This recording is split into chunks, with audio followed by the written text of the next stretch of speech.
E há muita complicação e equívocos acerca dessa relação das ciências com a religião, assim. Então, a gente sabe dos problemas advindos desde o início da modernidade, né?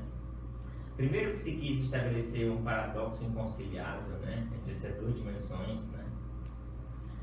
E a gente voltando um pouco antes, assim, nos primórdios aí da modernidade e na história da filosofia, assim, essa tensão entre a religião e a ciência estavam dados. Anteriormente não, porque a teologia, como a religião do Ocidente, cristão, estava dada como uma verdade desarada e como a princesa ou a rainha, né, de onde todo o conhecimento devia advir, e o resto era um pouco de consequência, assim. Interessante que nas apresentações aqui, quase todo mundo tem formação teológica aqui, né, e uma outra formação. Parece muito medieval, assim, né?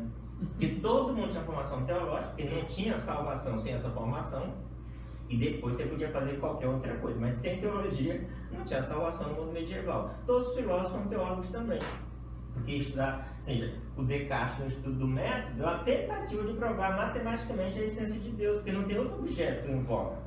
Deus é uma questão, é um fator fundamental para os medievais. E aí, assim, dando um salto grande, o que parecia que isso ia ser uma coisa acabada, hoje a gente vive um tempo, e não olhando de maneira enviesada, desrespeitosa, como às vezes falando do mundo medieval como sendo um bando de ignorantes, o que não é verdade. O mundo medieval tem muita reflexão, muito debate, muito conflito, como a vida é. É claro que nós, os iluminados, olhamos para o mundo medieval e colocamos um carimbo que era um bando de ignorantes, o que não é absolutamente verdade, né? Mas a teologia e a ciência viviam nessa dimensão, só que a teologia, como a religião predominante, tinha lá sua prevalecência. E depois da caminhada aí, da razão, do triunfo da razão, usando essa categoria, a gente tem então essa imagem talvez ilustre bem isso, né? Então a ciência agora faz postulados, a ciência disseca a própria fé, a teologia, a religião como um todo, assim. O que de fato é muito mais uma caricatura do que aconteceu do que de fato é, assim, as coisas não estão dadas, né, assim. E uma das coisas dos nossos autores que a gente vai trabalhar hoje, que é o Durkheim, francês, é que, assim, muito que a gente sabe acerca dessas tensões e acerca da vida social, é preciso um pouco duvidar dessas coisas, assim, porque é sempre um método da própria ciência, duvidar das nossas certezas, né? Que é uma metodologia fundamental para a gente poder um pouco avançar, né? E a gente vem de um campo da fé, que fé é muito mais do que certeza é muito pequena, fé é uma coisa muito maior do que certeza, né? Como eu digo sempre, só tenho fé em Deus porque não tenho certeza que Ele existe, porque fé é muito mais elevada. Certeza é uma coisa que a gente olha e vê, né? É muito mais sublime e mais, né, nessa dimensão da fé. Então, assim, a religião vista pelo olhar da ciência como se uma coisa pudesse ser objetivada, né? Delineada e, assim, de maneira absolutamente formal, o que é uma impossibilidade, né? Edson disse aqui na sua palavra, esse amor por Deus e pelas pessoas que a gente não explica e não tem explicação mesmo. E é isso que nos move, é isso que nos mobiliza, é isso que nos faz ser o que é, né? Uma linguagem aí do nosso poeta do Ferreira Goulart, né? A vida não basta, né? A razão não basta, as explicações da vida não bastam. É preciso muito mais. Na música popular, a gente quer muito mais do que a racionalidade, a comida, a bebida, a ordem como está dada, assim, está para muito além. Isso que foi visto como uma coisa menor, pensando em relação ao mundo medieval, que religião tinha uma importância grande, religião hoje, já de algum tempo, vem resgatando essa importância como tal na vida social. Assim, não dá para entender uma sociedade se você não tem esse viés, entende? Assim, a professora Regina Novaes, né, professora emérita aí do IFIX, da UFRJ, dizendo que, assim, o que nos anos 60, 70, religião era uma coisa menor e nem estava na universidade, como na universidade brasileira, como a gente conhece bem, hoje não tem possibilidade de entender a sociedade sem estudar religião, assim. O Globo tem uma coluna semanal de religião. Isso é impensável, assim, até 20 anos passados, assim, até 10 anos passados. Os cadernos dos grandes jornais, todos têm, assim, uma relação direta com esse campo e uma busca de interpretação desse campo, que é fundamental. religião é uma categoria, inclusive, que eu estudava o binômio aí na teologia. Religião é uma coisa do espaço público, não é mais do espaço privado, não está mais no segmento privado, não está no ambiente das igrejas, está na ordem do espaço público, né?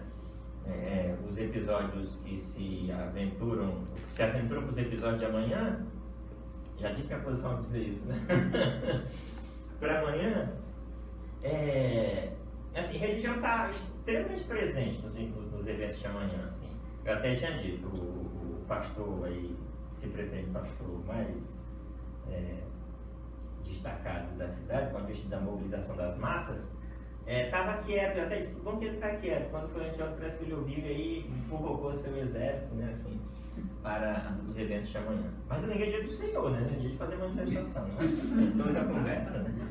Então, o que a ciência quer dizer sobre a religião, assim? Então, vocês aí, cientistas, assim, né? Todos somos aqui, porque todos vimos desse campo, a gente percebeu, desde as ciências mais humanas, aí, o direito, a história, assim, as matemáticas, as engenharias, assim, todo mundo vem desse campo, assim. E essa tensão que se estabelece a partir da modernidade, do iluminismo, ela não era, a gente diz, no mundo medieval, pelo contrário, assim, mas o mundo medieval e pós-medieval vai estabelecendo críticas em relação a esse mundo. Tem uma coisa Eu vou tirar essa imagem agora e vou usar o quadro um pouquinho, pode ser assim? Deixa eu levantar aí. Tem uma coisa de um filósofo, só pra gente.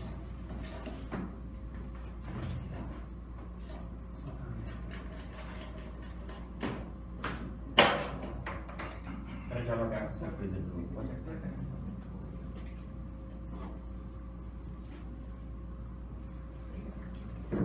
É uma coisa do David Hume, né? Pra gente talvez pegar aqui o começo, assim, mais formal.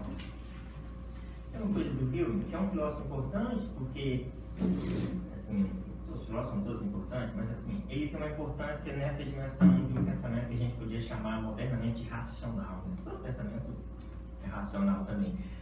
Mas ele que está muito antes da chamada Revolução Francesa, desse contexto, já tem um pensamento que a gente interpreta como a luz do nosso mundo hoje, como tipicamente moderno, assim, né? Ou muito próprio do que a gente chama de pensamento moderno. E o Hume diz uma coisa interessante, né? E aí depois os pensadores do século XVIII vieram dizer isso também. No final do século XVIII, ele está mais ou menos aí na primeira metade do século XVIII, diz que toda a nossa busca, assim, a busca humana, ela tem a ver com felicidade, né? Ela tem a ver com afugentar ou distanciar da miséria, né? E tem a ver com uma coisa tanto nos tortura, que é a questão da morte, assim. Eu disse essas três palavras meio que movimentam, assim, a condição humana. Ele produz um pouco a sua filosofia em relação ao pensamento religioso, pensando nessas duas dimensões, para além da religião, mas pensando nessas três dimensões. O Hume é um empirista, só reconhece aquilo que possa ser visto como tal, assim, então toda a dimensão da fé, da subjetividade, da religião, ele não considera. O fator Deus, como ele diz, é um fator que não pode ser comprovado, logo não pode ser concebido, mas ele não descarta aquilo que a gente vai chamar modernamente de um fenômeno religioso. Embora não possa falar de Deus como um fator que possa ser, assim, exarado matematicamente, cientificamente, mas eu posso falar das consequências daqueles que têm fé, daquilo que a gente vai chamar de fenômeno religioso, assim. Ele diz que toda a vida humana é marcada por uma busca por felicidade, contra a fome, e aqui está falando de miséria no sentido mesmo da sobrevivência humana, que tudo a gente faz um pouco para o nosso bem-estar. A gente está aqui para estudar ciências sociais, teologia, essa coisa como um todo, mas no fundo tudo que a gente quer mesmo é amenizar essas dores e aumentar o prazer, inclusive nossos ganhos aqui, né? Ninguém está assado aqui de manhã só pelo prazer, tem outros, isso é legítimo, mas tem outros interesses também que estão sempre dados, né? E a questão da morte, né, que a gente vai falar depois, mais ao final do nosso encontro, aqui um pouco voltar a esse tema, que é um tema limite da condição humana. Então, os nossos esforços vão nessa direção. E tudo isso tem profundamente a ver com religião. Na discussão dos clássicos, dos nossos autores das ciências sociais, do Durkheim, do Weber, do Marx, assim, a discussão dessa busca de amenizar e de enfrentar esse desafio que está diante de nós todos os dias, assim. mote, essa preocupação do Hume, assim, é uma preocupação que vai marcar a trajetória do pensamento da filosofia também, por esse viés da religião, e que está, assim, todo dia em voga nos nossos dias. Se a gente pudesse falar hoje de teologia, a parte dessa palavra, assim, a gente poderia pensar, por exemplo, em teologia da prosperidade, como é que isso mexe com as pessoas, isso aqui, entende? Assim, como a morte é negada, por exemplo, por nós outros, assim, né? Então, essa semana morreu uma tia minha, irmã de minha mãe, muito próxima, muito querida, e eu religioso, sou pastor, né? De tradição protestante, 4ª geração.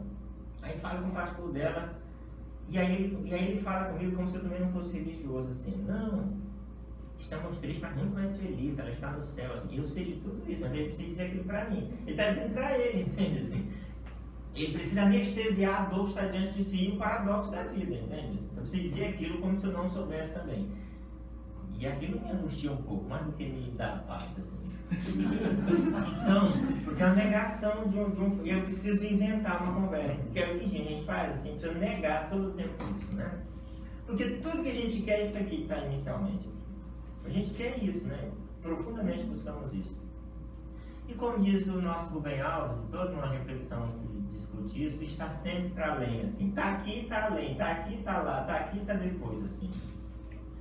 Então, esse desafio que se coloca para a gente todos os dias, assim. Então, esse pensamento, assim, de refletir ciência e religião, ele já vem de há muito, assim, dos pensadores da história, como Jean Baptiste Vico, assim, né, que já discute essas questões de maneira mais científica, mais racional, mais moderna, assim, o Rio, e aí, assim, na caminhada do pensamento isso vai se dando, Feuerbach, né, etc. Mas eu queria entrar aqui mais para valer dos nossos autores das ciências sociais, mais modernamente falando,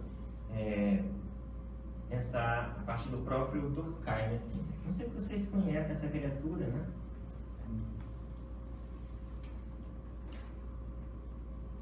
E esses 3 grandes autores que a gente vai ver então, talvez nesse curso de hoje, Edson, Marquinhos, vocês todos, assim, essa contribuição lá dos clássicos das ciências sociais. Eu acho que é bom voltar aos clássicos sempre, revisitá-los, é sempre um desafio, assim, porque eles disseram coisas num tempo tão diferente do nosso, mas que tem sempre, como são clássicos, né? E clássico compreendendo com alguém que pensou essa temática da religião num contexto de profunda crítica que a modernidade e a ciência faz da religião, então é muito interessante. Num tempo que a religião estava quase que no processo de desuso, né? Ou desconsiderada como tal, esses caras enfrentam esse fenômeno. Então, religião está no pensamento dos 3 grandes autores das ciências sociais, dos seus primórdios, desses pais fundadores da ciência. E penso a religião como uma categoria muito importante, assim, no Marx, no Weber, no próprio Durkheim, assim. E os estudos, assim, claro que em graus diferenciados, alguns se investiram mais, outros menos, mas está muito presente. Começa pelo Durkheim. Veja, Durkheim é filho de um rabino, assim. Seu pai é líder de uma comunidade religiosa, né, na França. Assim. E ele de uma tradição, obviamente, religiosa judaica, muito incorporada na sua maneira de ser, no seu jeito, na sua formação, em suma. E vivendo numa França em que a Revolução já tinha passado algum tempo, depois entrou nos problemas todos que a gente conhece pós-Revolução, né? A ditadura que veio, essa coisa como um todo, e a religião, assim, enfrentando muitos problemas na própria França, a terra por excelência desse espaço das luzes, né? De pensar o mundo por uma ótica da ciência e não por uma ótica da religião, como estava dado, assim. Nesse contexto, Durkheim tem muitas reflexões acerca disso. Dos seus muitos textos, talvez o texto que a gente se ancora melhor, e talvez vocês já tenham lido a introdução, pelo menos todo mundo lê, a conclusão também, que são as formas elementares, né, da vida religiosa. Né? Que o nome em si já é tão interessante, né? Porque, assim, a própria construção está dentro daquilo que a gente podia chamar de tipicamente iluminista racional, assim. Eu vou dissecar e vou dizer quais são as formas elementares da vida religiosa. Nada mais científico isso, assim, na própria construção do trabalho aí, científico do Durkheim, assim.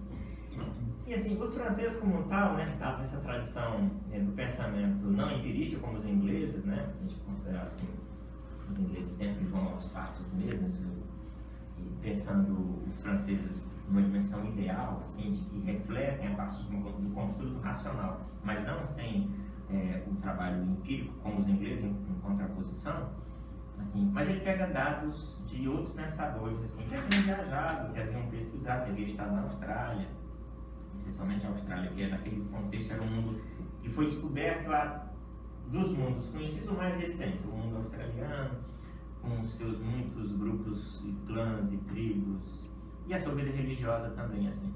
Então, Durkheim procura um pouco dissecar, entender esse mundo religioso. E ao estudar o mundo da Austrália, não está estudando a Austrália pela Austrália, está estudando o mundo moderno, está estudando a França, está estudando a Europa, está estudando a gente, assim. Porque as ciências sociais se constroem nessa dialogia, né? Como é que eu estudo o outro para estudar a mim? Como é que eu vejo a mim estudando o outro, né? Porque estudar a gente é sempre um desafio, né? Ninguém gosta de falar de si, né? O pessoal da psicologia diz isso. Quando você fala dos outros, está falando de si. Quando você está falando dos outros, está exacerbando o seu jeito de ser também, entende? Quem toca muito em alguns assuntos diz que aquilo é um desafio para si próprio. Um pouco isso, né? Bem assim, caracterizadamente. Mas estudar os outros é estudar a si próprio, entende? E como nós somos, assim. Porque já que não dá para a gente estudar a gente mesmo. E essa é uma coisa interessante na história do pensamento, é que as outras ciências todas estudaram, assim, a natureza e o próprio ser humano, na dimensão biológica, médica, mas do ponto de vista social, que é forte isso pra gente, isso é um negócio tão recente na história da humanidade que até é constrangedor. Claro que a filosofia desde os gregos já pensa a condição humana, mas como pensar cientificamente isso é uma coisa que já do século XVIII para cá. Quer dizer, o ser humano como categoria social é uma condição muito recente, por isso a gente sabe pouco, assim, pensar que uma psicanálise assim, é de outro dia, assim, uma ciência que estuda isso de outro dia, é muito recente, pensando numa ciência médica biologizante que vem lá dos gregos de Hipócrates, essa coisa assim. Então, assim, nós não estamos dados como objeto de estudo, entende? Assim, nossas concepções, nossa dimensão religiosa, né? Porque isso é a verdade. Isso é que é duvidado, né? Metodologicamente duvidado, questionado, né? Pela ciência e pelas ciências sociais, assim, de maneira mais geral. Assim.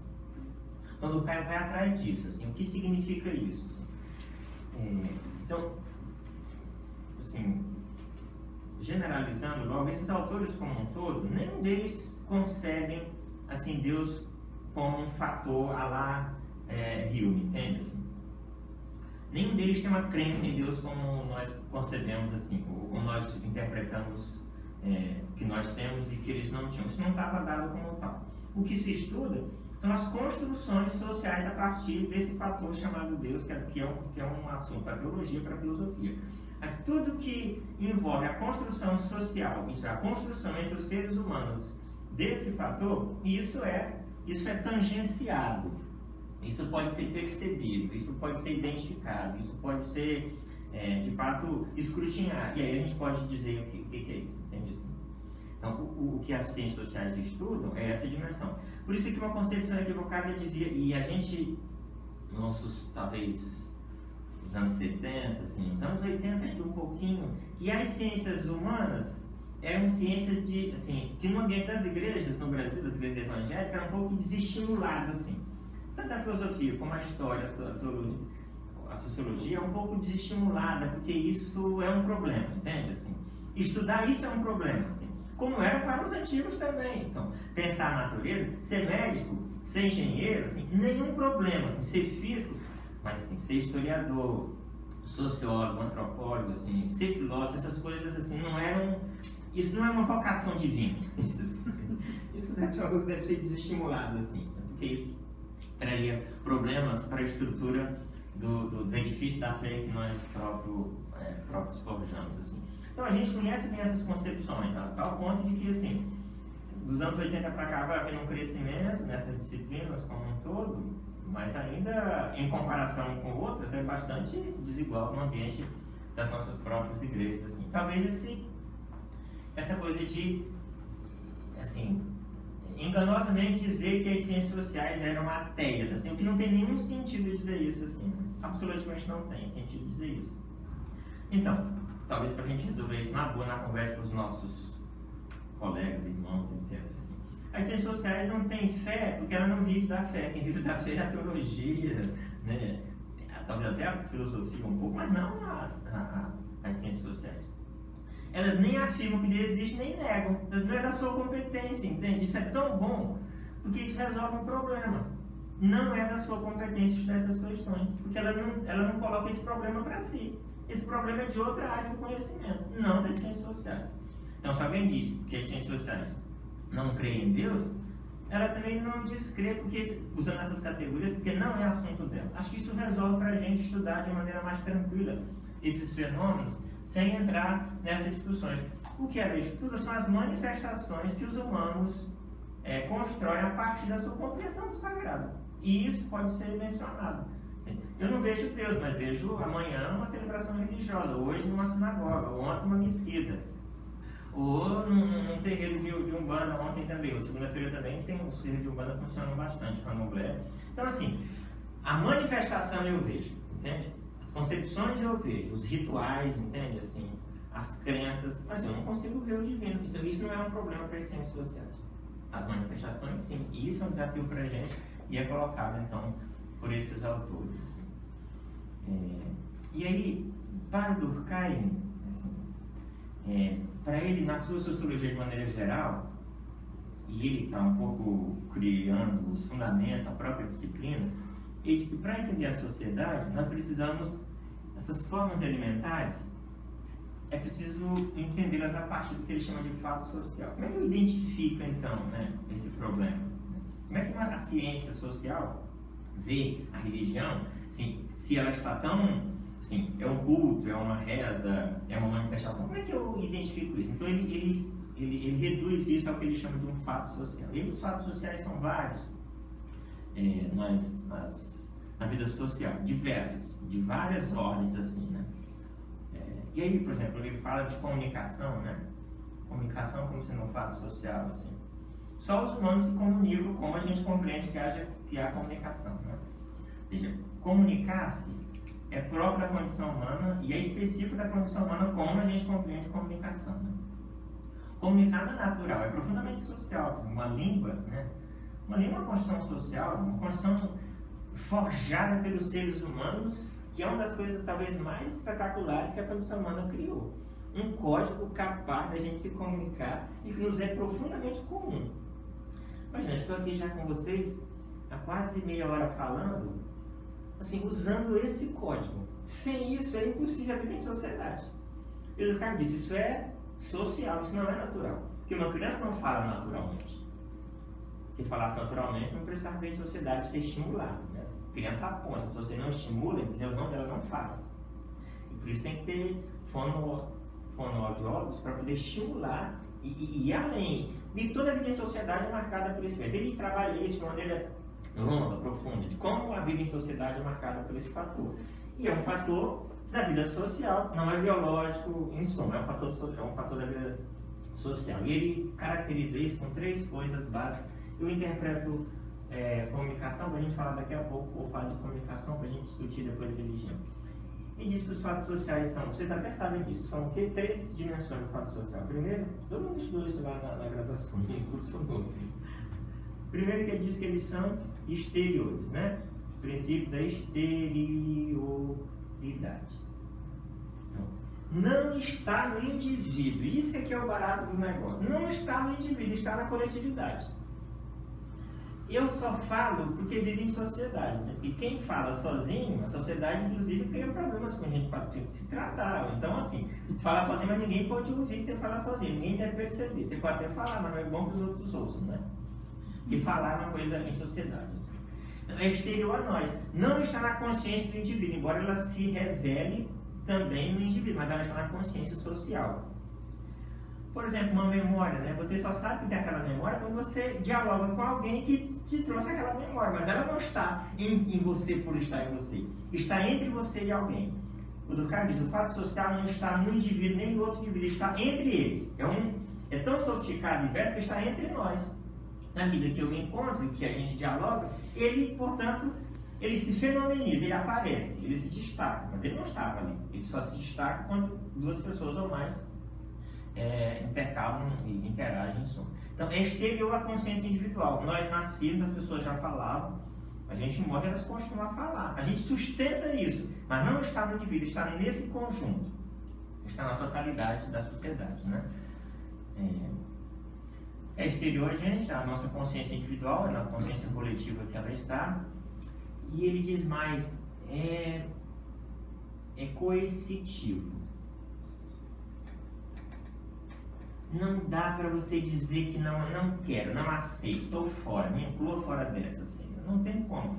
Ou você fala, ou você não vive. Quem não fala, morre, inclusive de fome, entende? Assim? Não sobrevive biologicamente. Alguma maneira, por isso que se comunicar é fundamental. De qualquer ordem, de alguma forma. Então ele diz, isso é um fato social que não está no gosto, no prazer, no interesse, mas na obrigação, na coerção, na imposição que a sociedade faz sobre nós. E eu preciso falar. Por isso que o Wittgenstein diz que nosso mundo, diz muito antes do Durkheim, que nosso mundo é do tamanho da nossa linguagem. Eu só sou aquilo que eu falo. Eu só sou capaz daquilo que eu sou capaz de me expressar. E eu rio quando a gente está conversando com alguém e diz o seguinte, eu não estou conseguindo me expressar bem. Uma briga especialmente com alguém, né? Um amigo, com um cônjuge, não sei com quem assim. E quando eu não me expresso bem, eu digo que não devo. Ou eu não sei dizer o que devia dizer, e aí complica. Aí o inferno está dado, porque o inferno é isso também, não é isso? Se desconstrói de tal forma que aquilo vira o terror, né? Então, coercitivo, impõe a nós a linguagem. E aí é mais do que essa linguagem aqui falada, que eu estou pegando ela como esse fator básico, mas é mais, outras muitas linguagens que há na vida em sociedade. Então, é exterior, é coercitivo, e o princípio da generalidade, assim. Atinge a todos indistintamente. Não tem como alguém dizer, olha, não tem como. Então, está para além da nossa consciência, ela se impõe à consciência coletiva, tá certo? Ela é exterior, ela se impõe, ela é exterior, e ela atinge a todos indistintamente, assim, de maneira formal, obrigatória, ela está sobre todos nós. Então, eu não vejo a linguagem, tá certo? Assim, ela existe nas relações, entende? Nas muitos códigos que a gente criou. Ele diz, a sociedade pode ser estudada a partir dos fatos sociais, que são vários.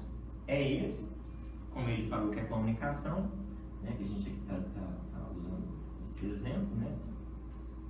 E é também religião, né?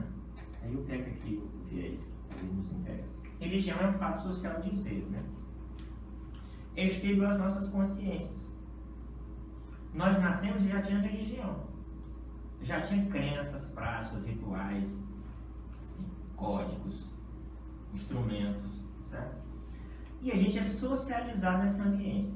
Os que estão formalmente socializados, os que não são. Porque não basta não ir à igreja para não ser socializado. Na nossa cultura é sobre religião e sobre a divindade. Assim.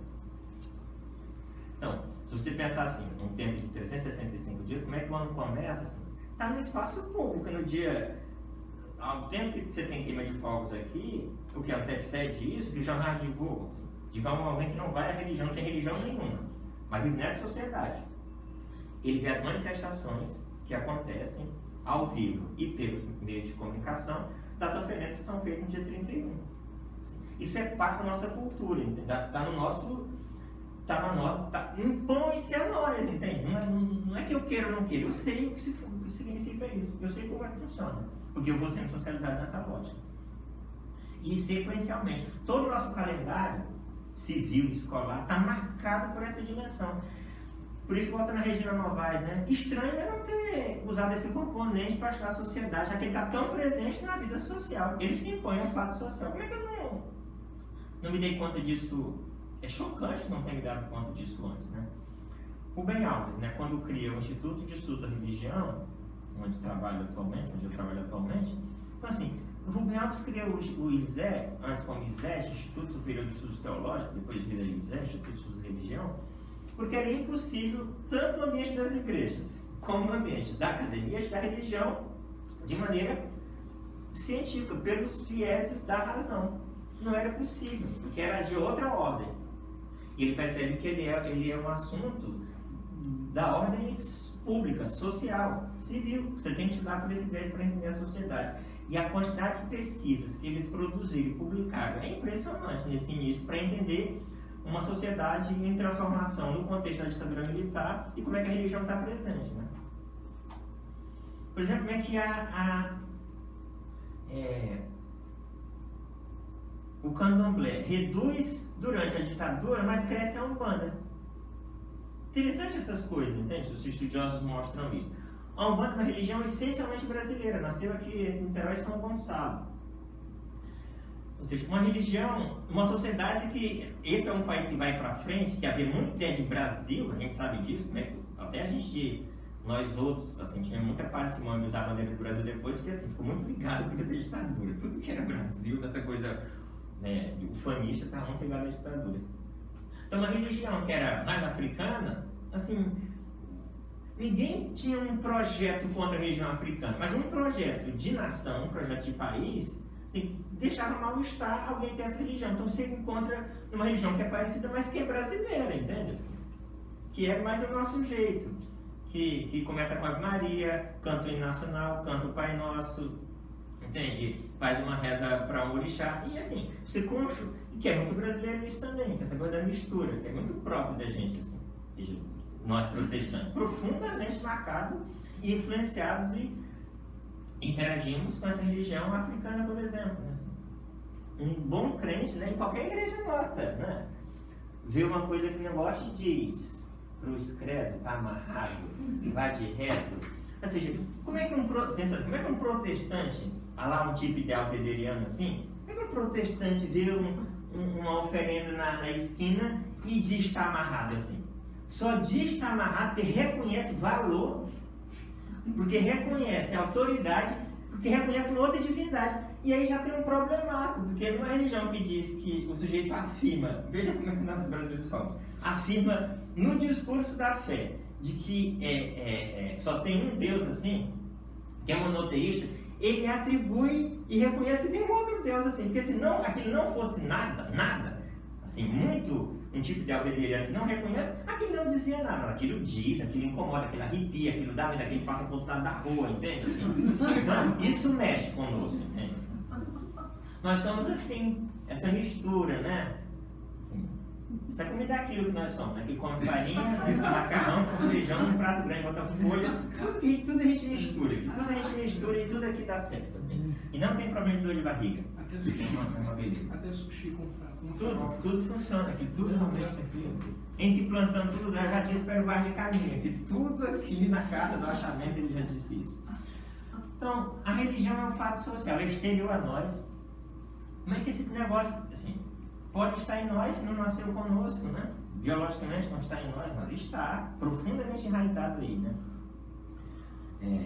Outro dia alguém dizia: como é que o Carlos Heitor Boninho pode falar tanto de religião se ele não crê em Deus? Assim?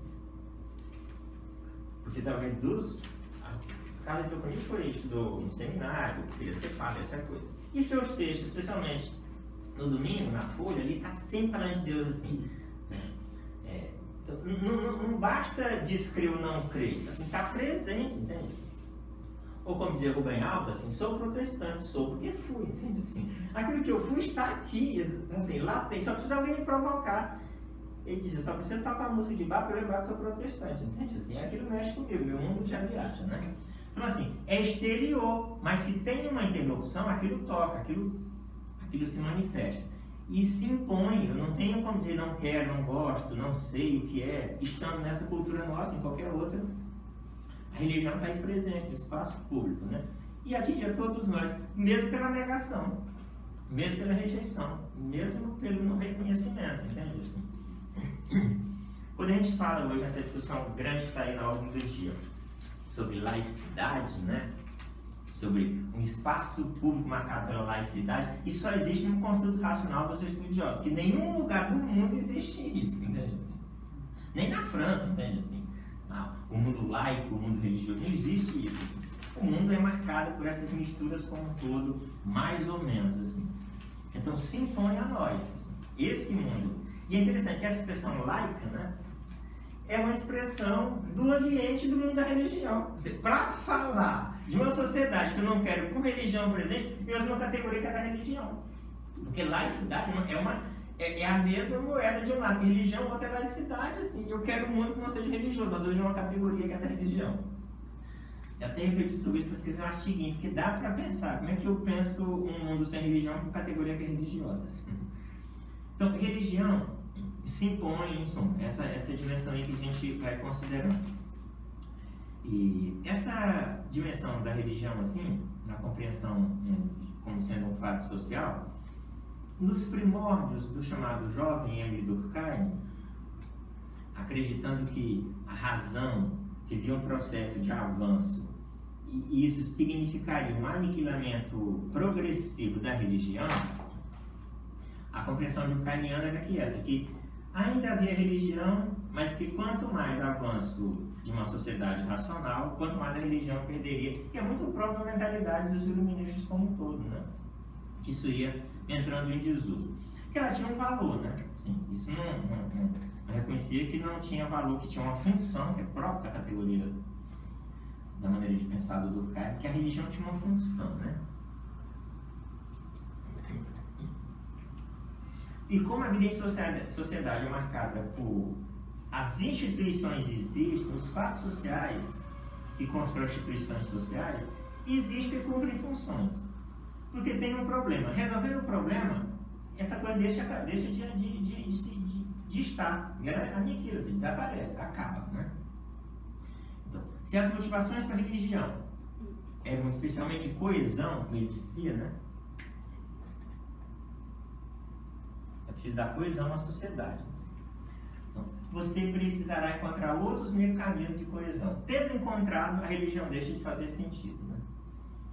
Isso é o Durkheim nos seus primórdios do seu pensamento, mas quando ele escreve já as formas elementares e ele faz a conclusão, ele diz uma coisa muito interessante, assim, né? Primeiro ele diz que religião é mais do que... E só talvez uma pessoa honestamente, um intelectual honesto, que estudou isso a vida toda, não sendo religioso e cada vez mais tendo se distanciado, diz isso com cuidado, né, que exige do próprio cientista. E quando eu digo isso, comento interpretando sempre o seguinte: a religião e a teologia, que é uma coisa que nos toca bastante, assim, como ela está conhecida, como ela está dada, especialmente nos grandes sistemas denominacionais, essa coisa como um todo, ela tem uma arrogância danada de pouco reconhecer seus limites e seus erros, assim, né? A teologia pouco faz autocrítica, na verdade, assim. O que é uma diferença enorme com as ciências, pensando uma teologia como uma não ciência formal, como a gente está criando essa diferenciação aqui, que é uma invenção, mas só para fazer essa diferenciação. As ciências reconhecem e ela vive inclusive dos seus limites, né? A ciência vive do limite que ela... Quer dizer, toda ciência pede para ser superada. Isso está na ética protestante. Toda ciência humana pede para ser superada. Um cientista faz uma coisa esperando que alguém venha depois dele faça melhor e vá além. A teologia não, entende? Assim, a teologia pensa por um outro viés. Mas a teologia mais conservadora, né? Então aquilo que foi pensado pelos primórdios do protestantismo, aquilo tem que ser trazido de novo, resgate. Isso está na nossa mente, entende? Assim, resgatar a igreja primitiva, resgatar os protestantes do primeiro momento. Calvino tem que reencarnar, isso é o protestantismo, reencarnar de novo, porque ele tem que vir de novo, porque senão, puritanamente, porque senão a gente não aguenta, assim, né? Trazer de volta aquele mundo batista, daqueles primeiros grupos na Inglaterra ou na Holanda, não sei, assim, como se aquilo fosse a pureza verdadeira. Esse mito, né, de que no passado, bem miserviagem, lá era bom e a gente trazia aquilo de volta, porque hoje está errado, mas era bom, entende? Assim, o distante, o bom está sempre distante, porque o agora a gente conhece, né, e o agora é como é. Né? Não seria um caso de defesa? Sim, as inseguranças, talvez, diz o Shoujo, da modernidade me leva a buscar uma coisa para me dar esse amparo, né? E aí voltamos do Durkheim, né? Assim, o Durkheim diz que a gente busca a religião para dar coesão. Porque nosso mundo, diz ele, e aqui fala de mundo social, e sua palavra, como se chama?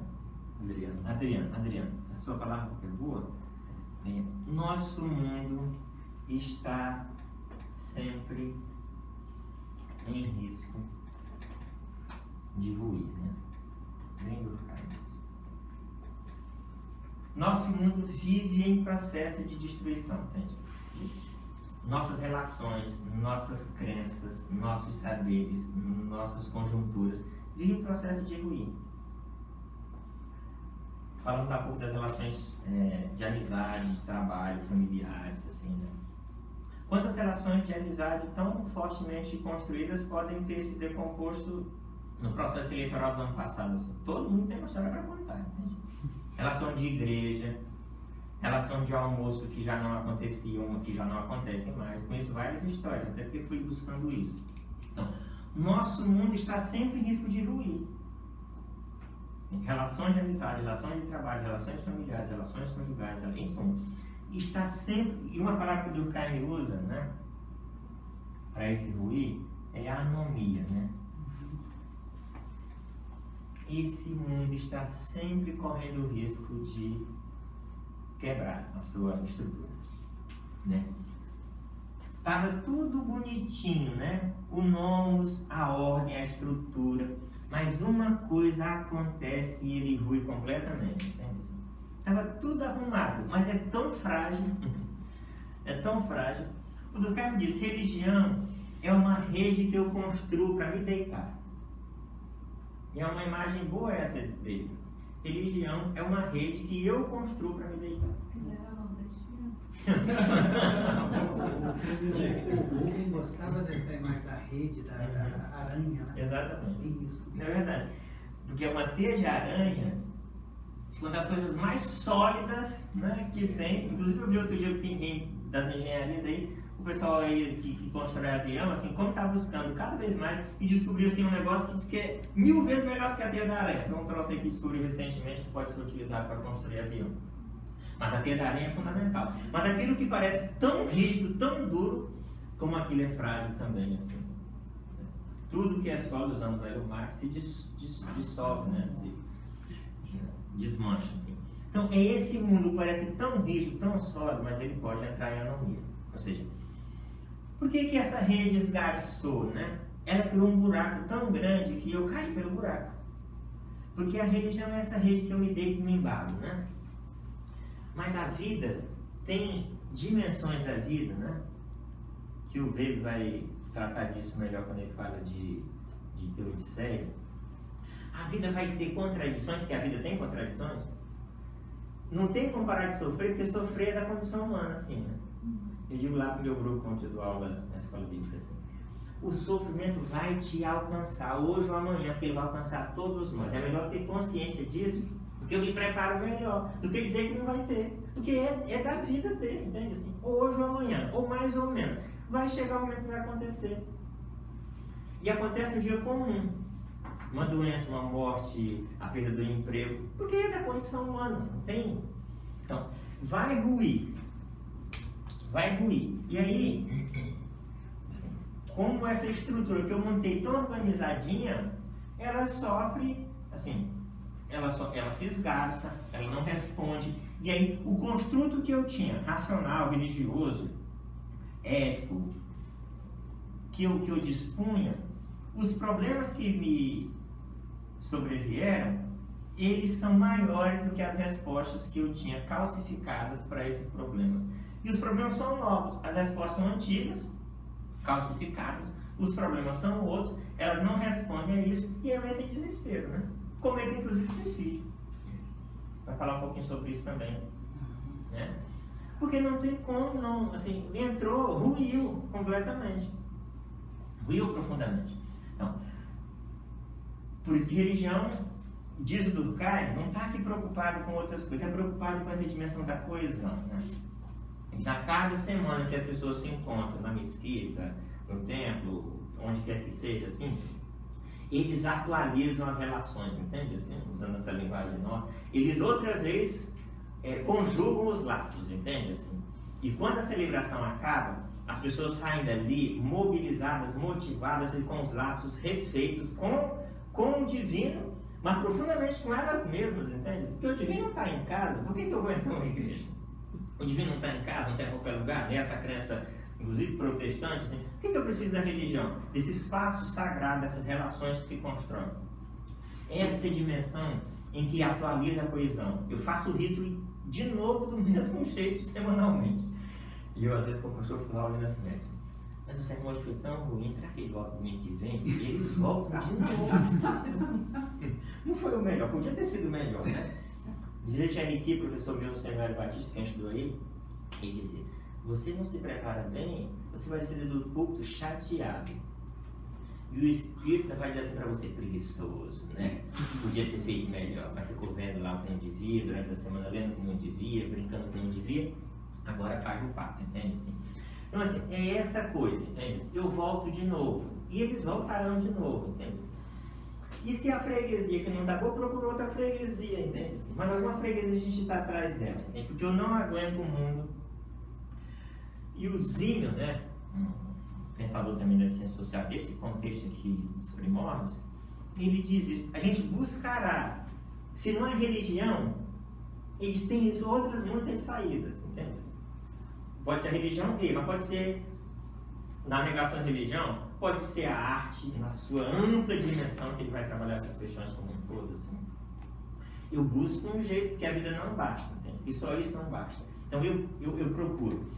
Então, em suma, a vida corre o risco de entrar, né, em anomia hoje ou amanhã, né? Para quem é mais de idade aqui como nós, já entrou várias vezes. Assim, para quem é mais novo, ela nunca vai entrar, mas ela vai entrar um dia, entende? Assim, é normal, é da condição humana, assim, né? As certezas mais seguras um dia elas viram só alguma coisa, assim. Então, a busca, né, no coletivo é fundamental na compreensão do caimento. Quando eu estou lá, eu não estou sozinho. Eu não estou sozinho. E se essa crença não faz sentido para mim, mas com o conjunto faz, entende? Se todo mundo crê, deve ter verdade nisso, assim, entende? Então aquilo fortalece que eu não estou só. Por isso que uma religião que vai reduzindo sua frequência dos seus membros, aquilo angustia os que estão ali. E a outra que cresce muito, assim, então, isso angustia. Isso é uma discussão do nosso cotidiano, assim. Porque parece que o bom e a verdade está na maioria, que é própria democracia, entende? Assim, é própria que a gente chama de democracia. Bem, essas coisas que o Durkheim diz pra gente, ele diz, olha, no final da vida, nesse texto, ele diz o seguinte, há um quê de eterno na religião. Isso aqui virou uma confusão danada para os críticos e para o pessoal mais assim materialista que diz, Durkheim capitulou ao final da vida, entende? Assim, ficou gaga e aí assim, recobrou a crença dos pais, assim, não é absolutamente verdade, isso é uma crítica muito assim, pequena, ligada. Quando ele diz que há um quê, nessa categoria, nessa forma, há um quê de eterno na religião, ele não está falando do sagrado como nós concebemos às vezes, está falando da religião. Há um quê de eterno na religião. E ele diz o seguinte, não dá para entender nenhuma sociedade sem entender religião, porque toda sociedade tem religião, sempre teve. Então ela prevalece, ela se metamorfoseia, ela se alterna, ela muda, mas ela prevalece. E ele, ao final da vida, reconhece os estudos que foram se aprofundando, que em todas as sociedades a religião prevaleceu e ela se manteve, assim, mudou, mas prevaleceu. Nunca teve sociedade sem religião. A ponto, e quando diz isso, não é assim uma coisa, a religião está aí. Não, não é isso. Não é um reconhecimento assim para fazer uma festa, entende? Mas é um reconhecimento intelectual, formal, honesto, que a religião está presente nas sociedades humanas em graus maiores ou menores. E ela se mantém, porque viver em sociedade, ou seja, é buscar permanentemente alguma coisa que dê sentido a isso. E a religião busca e dá respostas. E se essa rede entra em anomia, se ela se rompe, se ela se esgarça, eu busco uma outra. Por isso que não tem fim. Toda religião diz que o fim é a sua religião. A busca religiosa acaba com essa religião. Mas é só uma maneira de dizer que para afugentar os medos, a gente se manter tranquilo, entende? Assim, porque a busca é frenética, é permanente. E mesmo dentro de um certo segmento religioso, você vai rearrumando, entende? Assim, eu achei interessante, como você chama aqui? Lúcia. Lúcia disse o seguinte, eu estou na igreja de Ipanema, mas já fui batista, assim, né? Porque é isso, eu já fui e estou aqui. Mas onde é que eu vou estar amanhã? Não sei, posso ressignificar a fé no outro ambiente, com outras relações, com outro grupo, e assim sucessivamente. É da condição humana. Essa busca é permanente, assim. Um homem com 90 anos resolveu fazer uma outra busca, né? A história do Abraão, né? Não estava tudo certo. Seu pai era fazedor de ídolos e aquilo deu certo a vida toda. Mas ele não deu tudo certo. Na Mesopotâmia, tudo fazia sentido. Mas um dia aquelas coisas já não se explicaram, já não deram as respostas.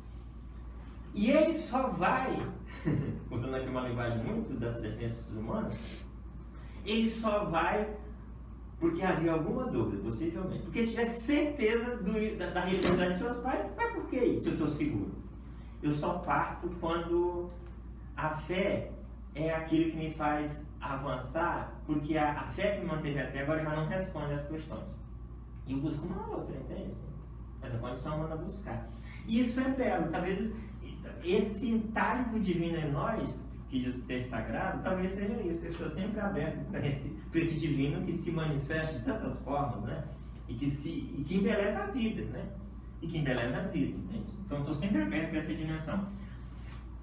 Aquela história do Rubem Alves, né? E ele escreveu isso, mas ele me contou essa história também quando eu fui à casa dele. Agora eu vou dar aqui de bobo, quando eu fui à casa dele, ele me contou essa história, né? Chegou no aeroporto, ele estava lá, né? Todo mundo já ouviu isso, né?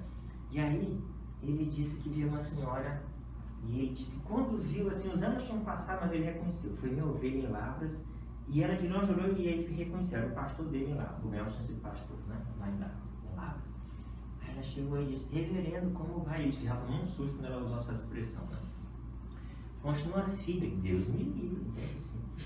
Aí ela, como? Firme? Não, quem está firme é uma rocha, uma pedra.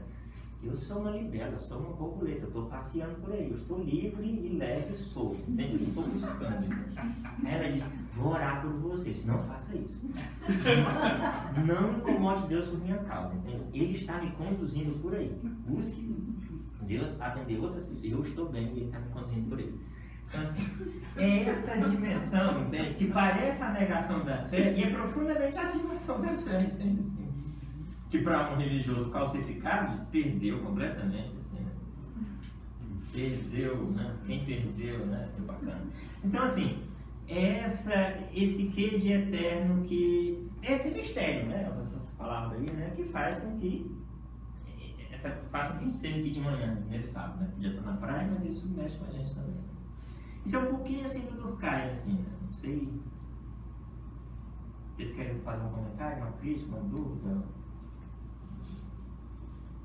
Professor, eu acho tão interessante quando o senhor afirma que o sociólogo, né, o cientista social, ele tem essa paixão de ver essa manifestação exteriorizada, independente de pesquisar Deus, né? Uhum. Eu estava lendo um livro sobre essa questão, não lembro o nome do autor. Ele cita exemplo de um historiador que pedia, na época, né, século XIX, iníciozinho ali, que a sua mulher fizesse o pão todo dia. E assim ela fazia. Aí ela indagava ele, por que não comprar o pão e eu fazer? Aí ele falava, porque vem com um toque da sua adoração, da sua paixão, e isso me faz alimentar. Aí o sociólogo foi pesquisar essa manifestação no ser sozinho e descobriu que o ser só, com fé, invocava a Deus, que desse pão se revestisse também desses mesmos elementos, e assim também tinha a mesma sensação que aquele casal, aquele cônjuge. Aí ele via, nessa pesquisa dele, como que esse fenômeno religioso supre a solidão no início do dia, na hora do pão. Isso faz parte da pesquisa dele, ele vai pesquisando esse manifesto religioso no homem só. Né? E você vê na pesquisa o encantamento, né, desse sociólogo, independente se você saber ou não da fé dele, né, no campo de pesquisa. Isso é fantástico, né? Assim, na questão científica. Sai da fé, não olha para Deus, mas olha o manifesto de um homem ou de uma mulher que é suprido a sua solidão por uma expressão de religiosidade. É interpretador. Né? Exatamente. Não está em mim, né? Está entre nós, eu não consigo ver isso, mas isso está aí. Está nos olhos, está nas manifestações, entende? A beleza da compreensão da teoria do Durkheim é essa coisa que está para além de nós, mas que está aí entre nós, entende? Nós atualizamos, entende? Assim, sou gente, sou estudioso, mas sou pastor, eu saio da igreja com esse sentimento do Durkheim de sair de lá em paz, entende? Animado para a semana de novo, entende? Aquele ritual me anima profundamente. E depois já conversa com aquelas pessoas como um todo, entende? Aquilo atualiza, entende? Assim, então, é entre nós, entende? Isso, vamos entrar. Eu fiquei assustado aqui com a hora, eu acho que meu relógio estava meio estranho, assim. Eu acho que eu estou começando a aula. Posso fazer uma pergunta? Pois sim. Do ponto de vista assim, sociológico, né, essa questão do estudo das religiões como um todo, qual é a explicação, uma tentativa de explicação da dificuldade de um determinado segmento religioso, né, ter resistência em admitir a liberdade que o outro tem de professar uma fé distinta? Pois acho que isso tem muito a ver com as inseguranças, né? Do ponto de vista social, assim, né? Toda insegurança me faz, me cria uma intolerância, entende assim? Porque se eu estou seguro, porque aquilo que parece uma segurança é uma profunda insegurança, entende? Se eu estou seguro do que eu estou, do que eu creio, entende assim? Então, mas eu preciso compreender que essa segurança é minha, para mim. Não posso considerar, e talvez nisso tem uma arrogância nas religiões como um todo. É achar que todo mundo é igual, e todo mundo vai crer como a gente crê, né? Assim. E se não crer como eu creio, então assim, é um coitado, assim. Eu creio como creio, aquele me dá amparo, mas outro crê de outra forma. É reconhecer essa beleza dessa diversidade, entende? E ver isso como uma criação divina, usando até uma linguagem religiosa, uma criação divina, entende? Se na história dos povos, se na história própria bíblica tem tanta distinção, tem tanta diferenciação, inclusive na compreensão da fé, por que eu queria que alguém fosse exatamente como eu? É que isso dá uma insegurança. É claro que quanto mais coesão, a partir da minha crença, aquilo que eu acredito, isso dá mais segurança, entende? Assim, mas compreendendo isso eticamente, é preciso entender que há outras coesões em torno de outros projetos, de outras propostas, de outras crenças, entende? Assim, essa discussão aí do Islã está na ordem do dia, né? Porque a gente acha que não é possível ter razão. Se a nossa razão é essa razão ocidental, religiosa, assim, como é que alguém pode ter? E, assim, é claro que nossa leitura desses episódios, dessa crença, assim, e com as suas muitas metamorfoses, com as suas muitas distinções, como se o Islã fosse uma coisa só, tem uma enorme variedade de possibilidade de crenças, como nós também, no mundo protestante, no mundo religioso cristão, alargando mais, assim, há muitas distinções. É perceber que há muitas, e há razão nisso. E talvez, quando a gente agora fala um pouquinho do Weber, é isso, é que toda crença religiosa é racional para o Weber. Vamos um pouco falar do Weber, a gente entra um pouco nessa dimensão.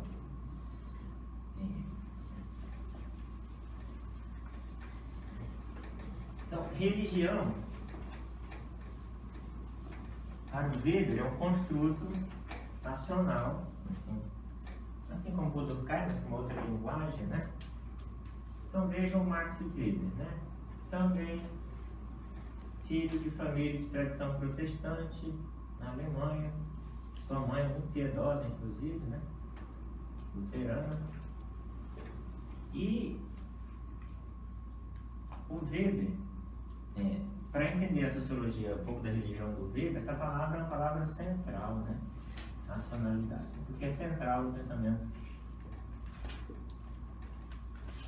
do Weber, né?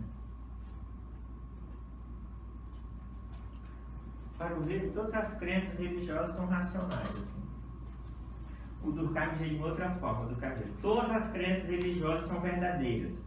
Verdadeiras sociologicamente, porque todas elas cumprem uma função para as quais foram criadas para resolver as questões do seu grupo. Entende? Verdadeiras não teologicamente, porque ele não está discutindo isso, verdadeiras sociologicamente. Elas cumprem funções para o bem-estar do próprio grupo. E quando elas não servem mais, eles inventam outras crenças, outras estruturas, né? Outras nomias, né? Então, para o Weber, todas as... Para começar, o Weber um pensador que também, como Durkheim, reconhecia, próprio desse mundo aí, racional iluminista, muito fortemente marcado no início do século XX, final do século XIX, início do XX, em que a religião tenderia um processo de redução da sua influência na vida social. Poderia ficar uma coisa mais privada e menos pública, entende? Isso, em parte, foi verdade. E aí o Weber é honesto o seguinte: todo estudo de uma sociedade tem que estudar ela no seu pedaço, assim. Você não dá para universalizar estudo das sociedades humanas. Você estuda uma sociedade. E assim, todas elas têm racionalidade. Racionalidade que o grupo criou, aquilo que é próprio para o grupo. Aquilo que é próprio para um certo segmento religioso. Aquilo faz sentido, entende? Assim, e o fazer sentido para aquele grupo, assim, pode causar um certo desconforto se o outro tem uma outra razão, mas é preciso entender que o outro tem uma outra razão que faz sentido para aquele grupo também. Viver em sociedade é marcado por essa vida racional, mas a racionalidade que é construída num certo grupo, num certo ethos, uma certa ambiência, aquilo faz sentido para aquele grupo. E assim, universalmente, todos os grupos com suas ethos, com suas crenças, com seu ethos, com sua racionalidade, assim. Ele estuda racionalidade em várias sociedades, mas no mundo ocidental, em particular na Europa, onde ele vivia, ele desenvolve isso melhor, mas ele faz isso em outros ambientes. Então, esse estudo das sociedades, por esse viés assim, da racionalidade, o Weber mostra uma coisa que depois o Malinowski, o antropólogo, quando estuda assim, um grupo trobriande, uma pequena ilhota, um arquipélago lá no fim do mundo da Oceania, que era um dos povos assim, à luz de um inglês assim, um pouco mais atrasado, o Malinowski diz: eles são profundamente racionais e têm uma construção histórico-social tão semelhante à construção histórica dos ingleses. Porque eu estava dado antes é o seguinte: um dia os trobriandeses serão ingleses, porque o jeito de ser, a razão, é a Inglaterra. Entende? A Inglaterra como sendo um grande país do final do século XIX, né? Assim, então, o jeito de ser é a Inglaterra. Um pouco como os Estados Unidos fazem hoje. Vamos impor a democracia do jeito que eles consideram a democracia no mundo, porque se o futuro é esse, então a gente já antecipa. Assim como se o mundo fosse possível você impor a sua razão para um outro povo que tem outras lógicas, obviamente. Assim.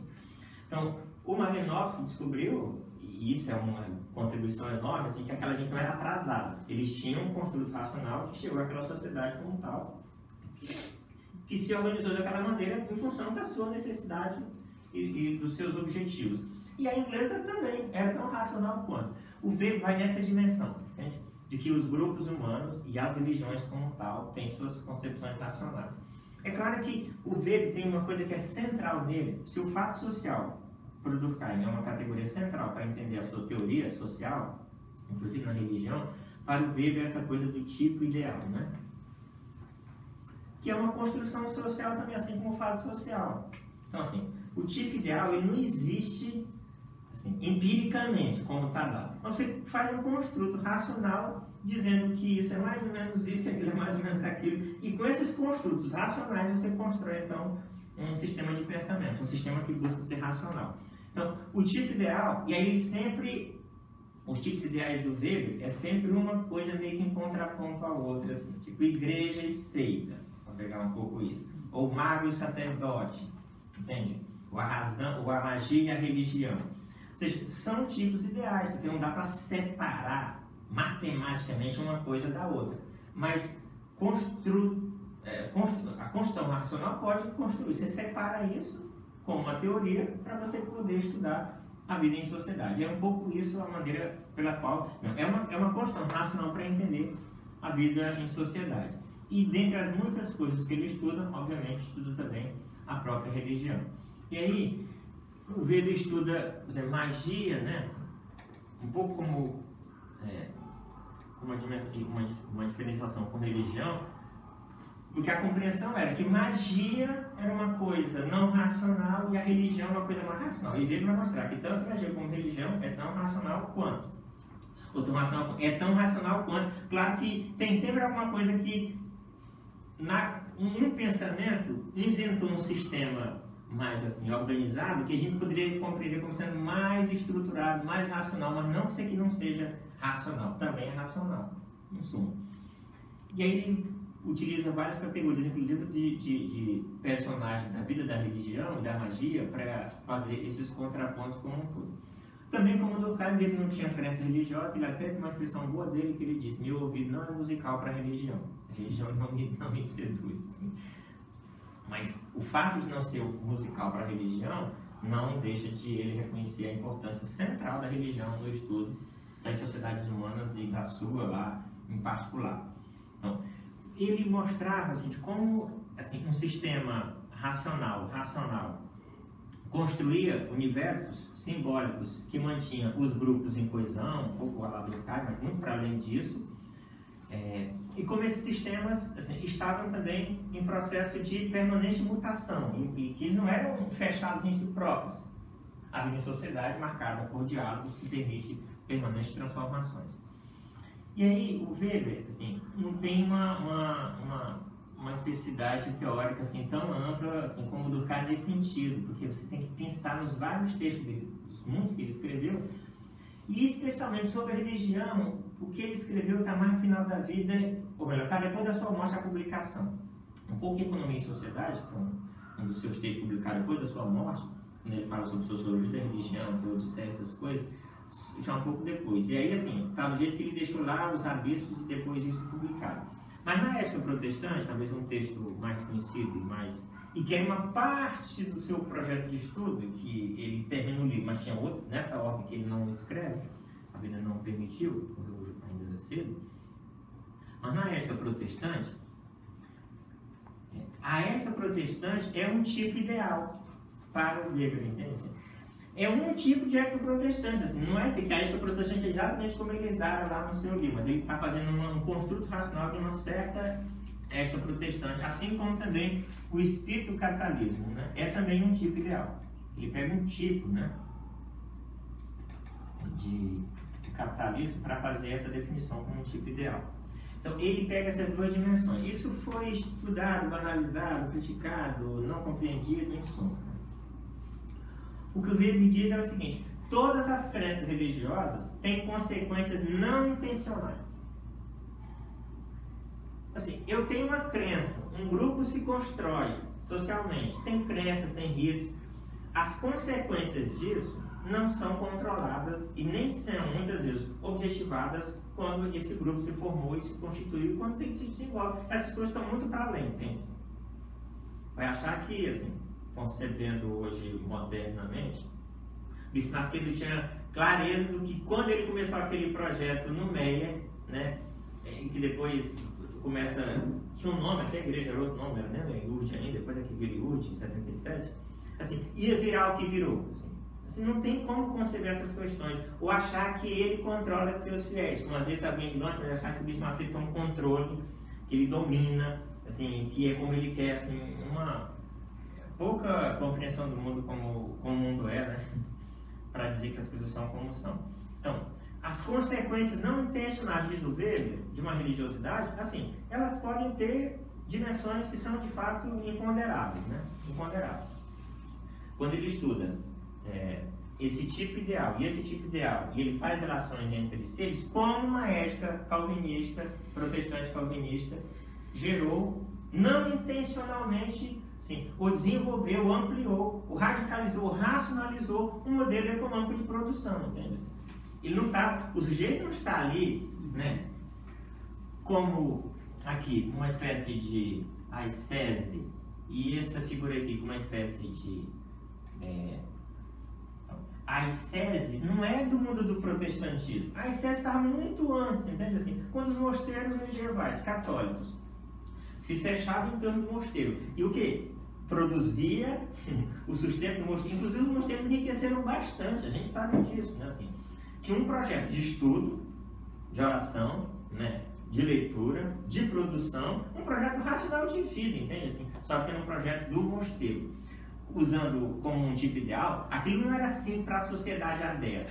A diferença do protestantismo, quando ele estuda isso, é que essa ascese, compreendendo uma maneira racional de ver no mundo, de fugir dos prazeres frugais e investir tudo na própria vida, e aquilo comprovado, inclusive, essa coisa da escolha de Deus, assim, eu faço isso no mundo. Então, Quando Lutero traduz assim, o texto da Bíblia, e isso Weber pega isso com uma beleza. Quando Lutero traduz a palavra vocação na sua Bíblia, do alemão assim, ele usa a mesma palavra para vocação como um serviço a Deus e vocação como uma profissão humana. É a mesma palavra que o Lutero usa. E o Weber pega isso como uma chave, entende assim? Então assim, o padeiro agora faz pão e vende pão como um serviço a Deus, entende? Isso para quem está no mosteiro, assim, só serve a Deus quem está no mosteiro, entende? Assim, quem serve vigorosamente a Deus é quem está no mosteiro. Não, agora o sujeito assim, costura a roupa, faz um tecido e faz aquilo para a glória de Deus, entende? Assim, a racionalidade do meu trabalho, como não gastando e como investindo, e para provar a minha própria escolha, eu faço isso. Essa consequência não intencional que vai radicalizar aquilo que a gente chama de um processo capitalista de produção, não é assim, eu vou planejar, não, essa consequência não intencional de uma fé que tinha uma racionalidade gerou isso. Antes já tinha, mas não da maneira como o protestantismo fez. Faz isso no mundo, faz isso publicamente, faz isso na ordem do dia. E não como, por exemplo, as religiões da magia, assim, que eram também racionais, mas não dessa maneira como ali estava dada assim. Aqui, e o Weber usa essas categorias, por exemplo, usando, e até esses tipos ideais, assim. Eu vou ficar aqui assustado com a hora, mas só me espere um pouquinho para a gente tentar aqui completar essas coisas assim. Para essa religião, correspondia aqui talvez um sacerdote, né? Aqui, um mago, né? Um sacerdote, veja, a concepção aqui é muito mais racional. E o Weber diz o seguinte: se um sacerdote pede a Deus que abençoe a sua família, e se não abençoar, o que acontece? Vai dizer, o poder é de Deus, entende assim? Porque é racional. Deus é que controla, eu não tenho poder. Mas se o coitado do mago pede e não resolve, em comparação a essa é menos racional. Ele perde a sua autoridade, ele perde o posto, a comunidade o coloca fora, entende assim? Porque ele não resolveu, entende assim? Ou seja, o processo de racionalidade da religião cristã protestante, ela vai se ampliando cada vez mais. Essa daqui, embora racional, ela estava muito presa a um modelo que não era desse modelo da ascese, da racionalidade, mas esse modelo da magia, tem uma categoria do Weber, agora eu esqueço, que ele faz contraponto de ascese com... Alguém lembra aí? Ascese com... É isso que a gente tem feito os registros, apontamentos, e agora eu me perdi nessa coisa, dessa palavra que era uma palavra importante, né? Mas em suma, né? E é importante me recordar disso, mas perdi essa palavra. Então, nessas dimensões aqui como um todo, ele vai mostrando de como essa religiosidade da racionalidade do corpo de sacerdote que vai ser criada, ela vai se ampliando cada vez mais assim. E essa religião da magia, e essa concepção de magia, vai dizer, embora parecia que uma coisa é o contraponto da outra, porque é um tipo ideal, assim, mas elas estão muito próximas também, profundamente próximas, para mostrar essas dimensões também na dimensão da própria religião. Mas o que é importante também chamar a atenção para o Weber, assim, ao final da sua muita contribuição nesse sentido, assim, é de como essa busca frenética pela religião dentro de uma concepção racional vai gerar aquilo que ele chamou, que está em todas as suas obras, né? O Antônio Flávio Pierucci, na sua tese de livre docência, sei que alguém já deve ter lido isso, ele escreve um livro com umas 370 páginas e pega essa categoria do Weber, que está presente em todos os seus livros, de maneira assim, meio que salpicada, e escreve uma espécie de antropologia do conceito, que é desencantamento do mundo, né? Que é uma categoria conhecida para falar de religião dele, desencantamento do mundo. Isso foi interpretado como sendo um mundo que avançaria para um tempo sem religião, assim. E aí o Pierucci, assim, vai... Inclusive o Pierucci, desgraçadamente, assim, eu digo isso de maneira elogiosa, o sujeito aprende o alemão e ele vai traduzir a ética protestante e vai traduzir e vai compreender esse conceito profundamente para escrever esse livro, o seu texto lá de livro da ciência. E aí, o processo de desencantamento do mundo, assim, é que isso, pensando no Ocidente em particular, a religião, assim, ela não teria como ruir, acabar, aniquilar como se pensava. Mas ela se tornaria cada vez mais racional no contexto ocidental. E em outras partes também. Mas razão, o que parecia uma impossibilidade, e num curso como esse que a gente está falando, da compreensão da ciência sobre a religião, o que parecia para muita gente, e pareceu ao longo do século XX, é que razão e ciência como sendo paradoxos inconciliáveis, assim, né? Essas coisas não tinham como considerar, compreendendo um mundo ainda muito pós-iluminista, né? E o Weber começa a mostrar que isso não é possível. Que pode haver desencantamento, pode haver cada vez mais uma radicalização das compreensões racionais, mas inclusive da religião.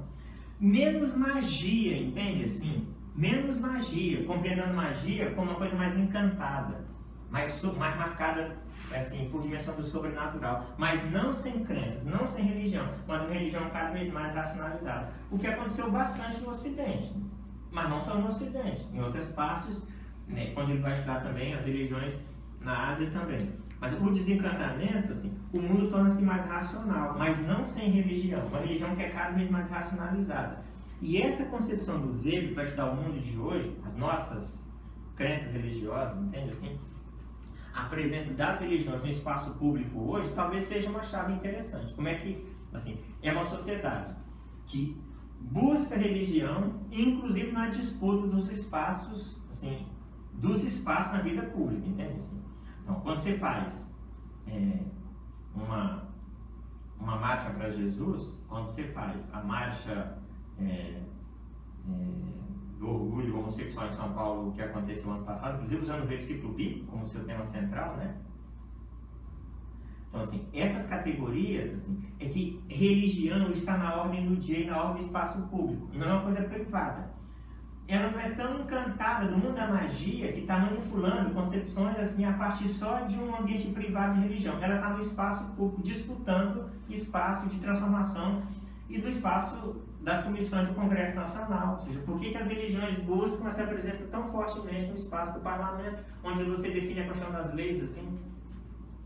Então, a Frente Parlamentar Evangélica, que tem aí um certo grupo ativo no parlamento, você tem a Frente Pastoral Católica no parlamento, e você tem uma frente de terreiro, de religião de terreiro também no parlamento. Ou seja, como é que você podia pensar isso há 30 anos passados? E as religiões de matriz africana, que eram contrárias a isso, perceberam o seguinte: ou a gente cria uma rede no Congresso, como eles têm, mesmo achando isso ruim, ou a gente não consegue disputar os espaços. Essa religião é só da crença individual, de uma relação com o divino, do grupo fechado? Não, é uma religião que se apropria dessa concepção de fé para disputar transformações a partir das suas próprias concepções de religião no espaço público, entende? E as disputas são enormes nesses campos aí, como a gente vai ver. Vai haver agora no dia 15 de abril, de amanhã um mês, uma audiência pública no Supremo Tribunal Federal, está aberta a inscrição para quem quer participar, uma audiência pública para discutir a questão do ensino religioso. Assim, que parecia uma coisa de fato já passada, e como recrudesceu nos últimos 20 anos fortemente. O Rio de Janeiro tem uma lei aí que é draconiana, assim, um negócio de ensinar religião confessional no espaço público, assim. Então, professor, desencanta, mas não é a negação. Assim, torna-se a dimensão da fé e da subjetividade está dada, mas é a apropriação da dimensão e da disputa religiosa nos conflitos do espaço público, com suas muitas nuances e possibilidades. Assim. Falando justamente do Congresso e religião, será que hoje em dia esses conflitos religiosos existentes lá não torna justamente o afastamento da laicidade? Pois é, essa é uma discussão grande que está dada aí, né? Assim, mas o que se percebe no mundo todo é que essa discussão está na ordem do dia, entende? Assim, que a coisa da laicidade não... A palavra só aparece porque a força frenética da disputa religiosa, e não é questão de crença só, entende? É uma questão profundamente de poder. E aqui tem uma coisa muito durkheimiana nesse sentido, assim, né? Do Weber, estamos falando do Weber, né? Weber diz, né? esse poder, ou seja, um sistema de crenças, não é só um sistema de crenças, não é só um sistema de ideias, é um sistema de poder. Tanto de poder religioso, como de poder político, entende assim? Porque assim, o Weber diz, quando o sujeito está na religião e participa do ritual religioso, ou seja, ele não só conjuga um sistema de crenças, mas ele sai dali com essa palavra, né, que emana, ou que é carisma, né, assim. O Durkheim chama mana, o Weber chama de carisma, que são mais ou menos uma categoria dos povos australianos, assim, de que algum poder que a divindade vem sobre mim, assim. Alguma autoridade que vem sobre mim.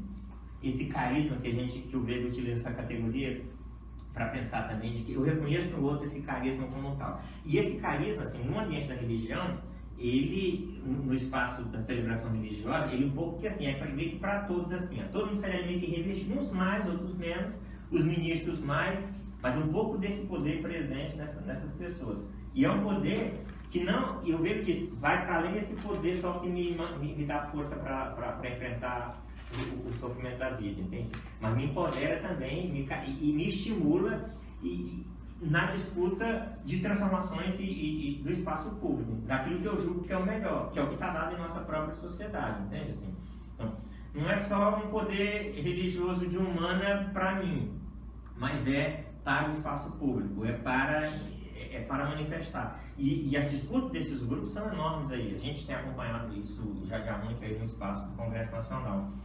Ou seja, é assim que o mundo é. Assim, eu poderia até dizer que não gostaria que fosse de outra forma, assim, mas o mundo roda dessa maneira. Os problemas na França são esses, na parte do iluminismo, nos Estados Unidos, na Dinamarca, aqui. E esse é um assunto da ordem do dia, né?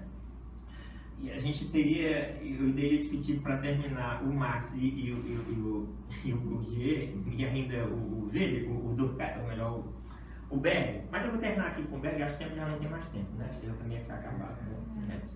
Mas eu vou dar uma palavra só sobre o Berg, talvez para a gente nem voltar a usar o Marx, né? Mas o Berg diz o seguinte, desse processo de dessecularização do mundo, discutindo um pouco essa coisa do desencantamento aqui também, de que eu leio literatura, né? Então, Peter Berg, sociólogo nascido na Europa, mas vive nos Estados Unidos há muito tempo, né, de tradição protestante, assim, histórica, né? E o Berg fala sobre esse processo que chama de dessecularização, ou de ressurgência religiosa, assim.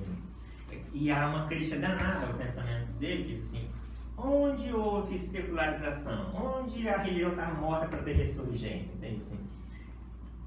Assim, ela estava sempre presente. É claro que ela tem um recrudescimento enorme nos últimos tempos, aí, como a gente percebe na ordem do dia e das sociedades humanas como um todo, assim, mas ela está profundamente presente. Aquilo que a ciência julgava que poderia ser uma coisa em extinção, pelo contrário, né? E tanto o Berger, tanto o Weber, como o próprio Durkheim já um pouco percebeu isso já no início lá do século XX, nos seus textos. Assim. Então, é um mundo em que a religião está cada vez mais presente a despeito do crescimento da própria religião. Assim. E eu ilustro isso, às vezes, com essa coisa da bula do remédio. Né? Assim. O que é uma bula de um remédio? Né? Assim, uma bula de um remédio é uma coisa... Aquele medicamento é resultado de um longo processo da ciência, daquilo tudo que a gente sabe que é o método científico, né? Observa, identifica o problema, cria uma hipótese, faz uma experiência controlada, com uma outra ali para você ter um grupo de controle para saber se de fato isso vai funcionar, e aí você vira uma terapia, uma medicação, até que aquele negócio vira uma medicação. Aquilo tem 1 ou 2 indicações, não é isso? Um remédio? 1, 2, 3 indicações. E na bula tem quantas contraindicações, assim? É um negócio, assim, de maluco, assim. Se ler, não toma. Não é, se ler, não toma, exatamente.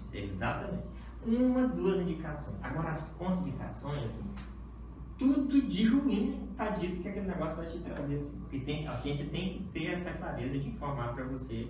Os efeitos colaterais, né? Exatamente. tudo que ele vai dar, assim. Aí, veja. a compreensão, assim, bem desses tipos de ideais, que religião era para um lado e que a ciência era do outro,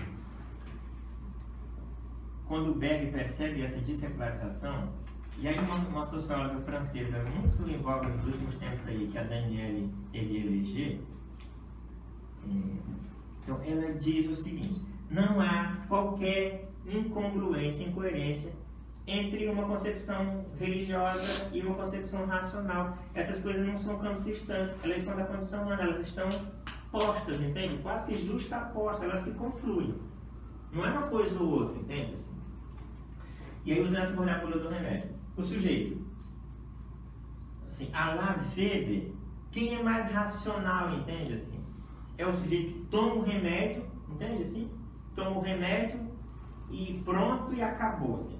Ou esse sujeito, dessa mente de que está falando a Danielle Léger, você toma um remédio e faz uma oração, toma um remédio e faz um despacho, toma um remédio e faz uma procissão. Assim, e ele não quer saber qual que faz efeito primeiro, entende? Assim, a gente pode achar que um é mais racional e a Danielle diz, não, isso é tão racional quanto, entende? Assim, essas coisas estão conjugadas, assim, e talvez sejam uma das razões pelas quais essa concepção das pessoas tenha feito que a religião tenha essa prevalecência como um todo. A ciência não deu essas respostas todas que a gente julgava ou esperava que desse, ou acreditava que pudesse dar. A religião também tem seus muitos limites, mas essa mentalidade que desencanta, que tira da magia, mas mantém a razão. E aí, assim, busca possibilidade de resolução dos seus problemas, dos seus conflitos, entende? Então, toma um remédio e faz também a oração. Faz a terapia com um psicólogo, mas também busca ajuda lá do mago, do sacerdote, da mãe de santo, do pastor, de quem quer que seja. Ou seja, e busca recursos, entende? Assim, essa mente parece mais ilustrada, mais racional, porque não está presa a isso ou aquilo, entende? Mas está isso e aquilo mais. Assim. A possibilidade de agregar e não de excluir, entende? Assim, o que na ciência você tinha que ser mais racionalmente, tem que excluir para poder você identificar, nessa concepção do humano não faz essa distinção tão fortemente assim, entende? Assim. E mesmo os mais religiosos que dizem que não creem na ciência sempre buscam, enquanto os mais cientistas que não creem na religião de alguma forma, esse contínuo, entende assim? Esse que vai e vem assim, os estudiosos é da condição humana, entende essa coisa? Reconhecendo isso, não como uma deficiência, nem como uma coisa positiva, mas é que é assim que a gente é. Eu me olho no espelho e sou assim. Tenho crença e também busco os valores, né, e os sustentar da própria ciência, assim. Então, o mundo hoje é um mundo cada vez mais religioso, mas profundamente desencantado também, assim. Não é uma religião que eu me submeto à divindade, ao profeta, ou ao mago, assim, de maneira profundamente racional. Não, eu me submeto, mas eu também dialogo, eu interpreto esses universos simbólicos que ele me diz, ele tem outras concepções, eu converso com outras pessoas, ou seja, é essa dimensão que está em voga. E talvez, assim, para a gente, cientista da religião, ou mesmo mediador na religião, nas várias manifestações religiosas que nós temos aqui, ou seja, isso desafia a gente cada vez mais a compreender de que esse fiel, o fiel que te ouve lá na igreja, na sua classe, no seu grupo, assim, ele também tangencia outros universos simbólicos, entende? Assim, e ele está sempre assim, ouvindo, discutindo, refletindo, avaliando, não é um receptáculo, entende? Assim, passivo, que aquilo não, o sujeito é um ser profundamente racional, então não há essa coisa. E pensando no Brasil, nessa dimensão de que estão dados aí, né, tem muita gente que fica assim, que medo, porque a religião está dominando cada vez mais o espaço público, as muitas religiões, e parece que assim, a insanidade vai crescendo. Assim. Eu não tenho, e lá no IJA nós temos nossa concepção de que assim, isso é assim, porque essas pessoas, isso é assim mesmo, que o espaço da religião está no espaço público, mas isso não leva a uma irracionalidade que a gente possa conceber, entende? Assim, esse fenômeno aí dessa semana do grupo dos gladiadores do altar, que mexeu muito aí com a imprensa essa semana, não sei se vocês viram, né? A Igreja Universal, que é uma das maiores produtora de bem de salvação de gente nessa sociedade, que é impressionante a capacidade de inventar bem de salvação, que é uma expressão do Bourdieu, é impressionante, isso merece outra dimensão. Luiz nasceu com isso com uma capacidade fora do comum, né? É um mago nesse sentido, embora seja o cara da Apple lá, não é? Steve Jobs, né? Não é, exatamente, é impressionante, é impressionante. E aí assim, aí um jornalista francês entra em contato lá com o Zé e quer saber, aí assim, aquela coisa, mas é como se assim, a islamização do cristianismo, que é um exército sendo formado a partir dos mais pobres, o negócio aqui não funciona assim. Para começar, a la Weber, aqui tem outra racionalidade, entende? Não é essa de lá, aqui é outra. Embora seja racional também, mas é outra. Não funciona assim. Ao tempo que essa gente é religiosa e tem as concepções, ela lê, ouve, conversa, se relaciona com outros muitos universos, assim, e eles se contrapõem, dialogam todo o tempo, entende? Assim, de achar que só essa mentalidade é formada grotescamente, ele vai virando quase que uma máscara ligada, o mundo não funciona assim, entende? Assim, as transformações vão acontecendo. Assim, quanto mais as igrejas evangélicas crescerem no Brasil e estão presentes no espaço público, mais elas rediscutiram seus conceitos mais tacanhos, entende? Que pode até aparecer no espaço público, mas no cotidiano já não é assim das suas próprias comunidades, assim. Eu só comento a quantidade de pessoas homoafetivas nas igrejas que são do Ciro Malafaia também, entende? Assim, ele não controla, um colega que estuda isso, dentro da manifestação que ele fez em Brasília há algum tempo atrás, assim, casais homossexuais também na manifestação, assim, ele pode dizer aquilo, mas no rio dele, no conceito. E aqui no cotidiano da vida, ela é de outra ordem. Ele pode esbravejar, mas isso não acontece aqui no... Ele não controla a minha subjetividade, entende? Assim, o que para a grande imprensa e para um certo segmento é bom dizer que controla. Quem controla quem, entende? Assim, a racionalidade da vida, de todo mundo que é racional, entende? Faz com que as pessoas reflitam muito mais do que a nossa... A gente pensa que a gente é racional, o outro não é.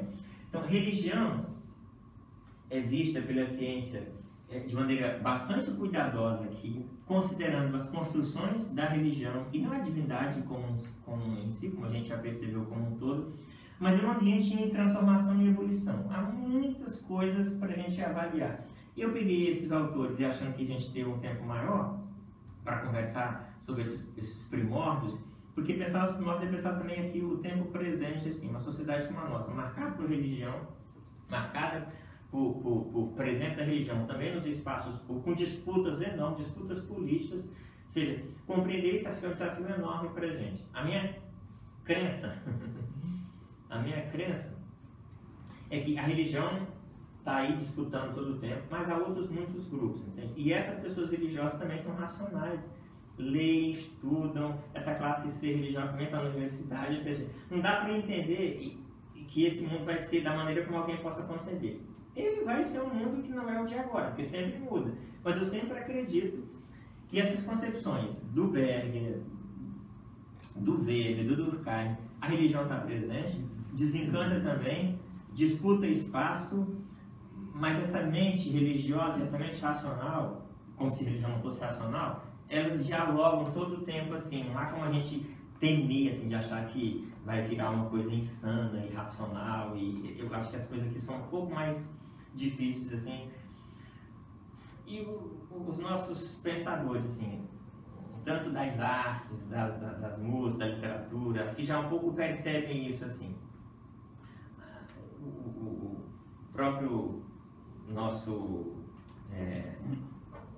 jeito de ser, assim, o jeito brasileiro de ser, de misturar as coisas, de encadear essas coisas, assim, é muito diferente de outras partes do mundo. Aqui tem uma racionalidade muito diferente, mas o texto do lado paulista, como chama? O nosso herói, anti-herói, assim? Não, as coisas são misturadas. Aqui é um pouco diferente. Aqui não é...